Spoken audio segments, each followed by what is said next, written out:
Welcome to the Banker Lamp. Please enjoy the video. In this video, I will explain how to make kimchi vegetarian.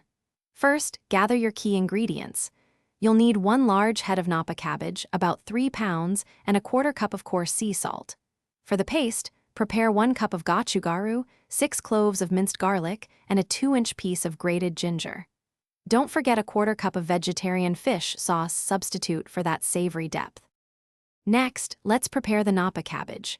Start by cutting it into 2-inch pieces, or you can quarter it lengthwise. Place the cabbage in a large bowl and generously sprinkle about a 1/4 cup of coarse sea salt over it. Let it sit for 1 to 2 hours, allowing the salt to draw out moisture. Then, rinse the cabbage thoroughly 3 times under cold water and squeeze out all excess liquid. Now for the heart of your kimchi, the flavorful paste. In a large bowl, combine 1 cup of gochugaru, 6 cloves of minced garlic, and a 2-inch piece of grated ginger. Add a 1/4 cup of vegetarian fish sauce substitute, or soy sauce, for that essential umami. Incorporate 2 tablespoons of sugar or a fruit puree for balance.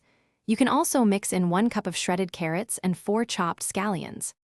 Finally, it's time to bring it all together. Add your prepared cabbage to the paste mixture. Using gloved hands, thoroughly mix everything until every piece of cabbage is coated. Tightly pack the kimchi into a clean, airtight jar, leaving about 1 inch of headspace. Let it ferment at room temperature for 1 to 5 days, tasting daily. Once it reaches your desired tanginess, refrigerate and enjoy.